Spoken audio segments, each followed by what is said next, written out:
welcome to InCharge, where you'll get the news from the source.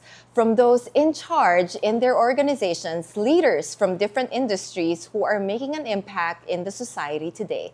I'm Nicole Cordoves, your host. Today we have with us DFA Usec Domingo. Hey, Usec Domingo, you've been in DFA since the 1990s? Yes, 1990. Yeah, so how much has it changed today? Oh, quite a bit.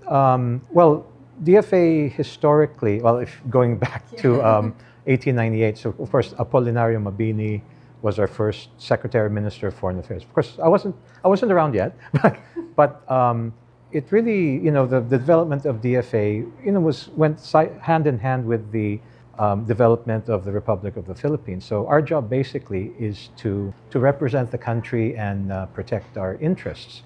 But I guess, so we have what we call the four pillars of Philippine foreign policy, and diplomacy is carrying out the policy.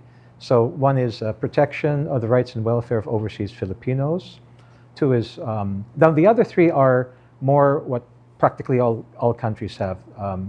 National security of political, then economic diplomacy, business, and cultural.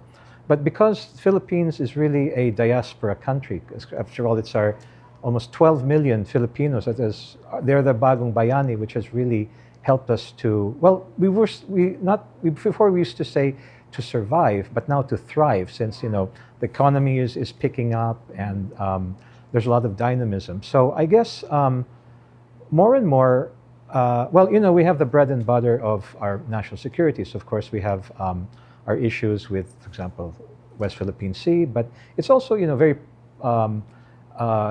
very more happy, positive relations like with ASEAN, our brother, sister countries, Malaysia, Indonesia, working in the United Nations system.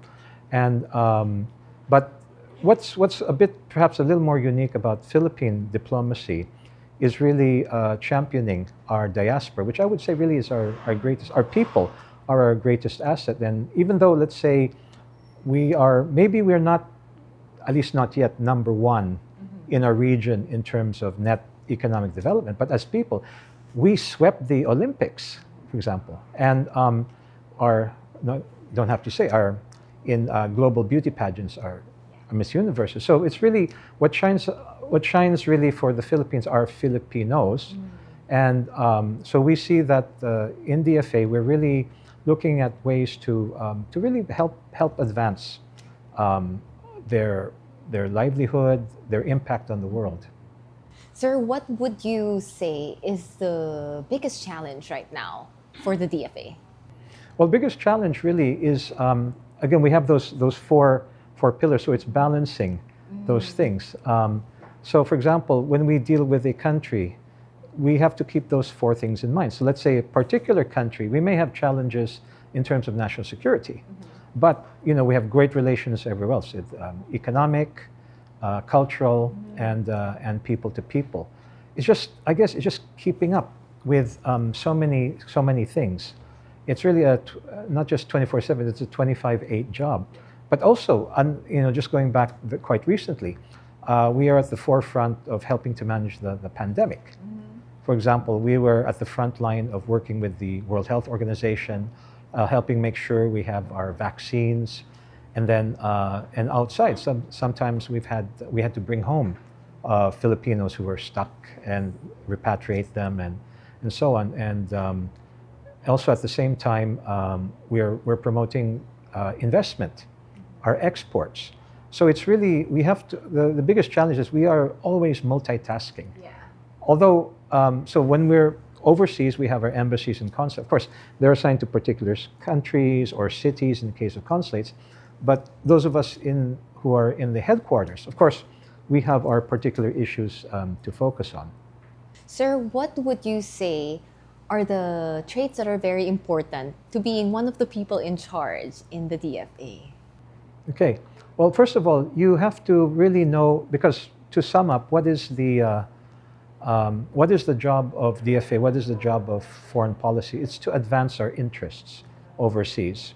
So that means our political security interests, our economic, cultural, and people. So one is you have to really know what the country is all about, and knowing what we have to advance, and then we have to network. And I really, the Rising Tigers events are fantastic networking opportunities, and working with media, with your team, of course, with Grace, right, and Brian. So also as the media is very critical as being a source of information and also inspiration. So I guess it's really knowing not just what to promote, but how to promote it. Because diplomacy is all about also having good relations with other countries, being bridges to other cultures and nations. So that's some. So just in sum again, knowing what our interests are and doing our best in promoting them around the world. Sir, what would you say is the most urgent goal that you are pushing for right now in the DFA?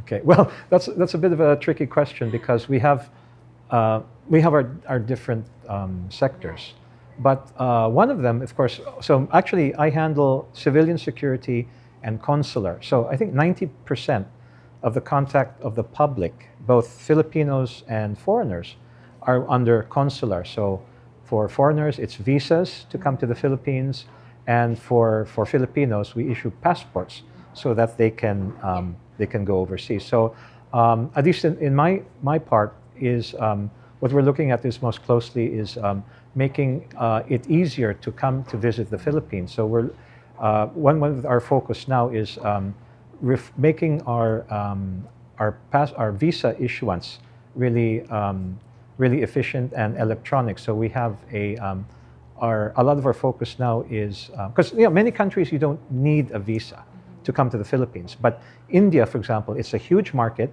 They still require visa, so we're focused on developing an electronic visa, so they don't have to physically come to the embassy. So this could really boost our tourism and investment. So that's one. But other things are always 24/7. Like we have, unfortunately, some Filipinos who are in dangerous situations. Like some have been trafficked in mainland Asia. Some are still kidnapped in the Middle East. So that's another part of DFA. We are like a nanay and ate, taking good care of our people overseas. So we have so many things. So it's really hard to say, but at least from my part, it's really our visa operations is what is a major focus now in my side of DFA. Sir, for the last question, what is the best part about your job? Oh, it's meeting fantastic people such as yourself. And really, well, also not just fellow Filipinos, but people from around the world, all walks of life, and becoming their friends. Because remember, a way to summarize our foreign policy is friends to all and enemy to none. Now, people think that's just a nicety, but no. So even if we have countries we have challenges with, we have to be the lines of communication, even though maybe our leaders are...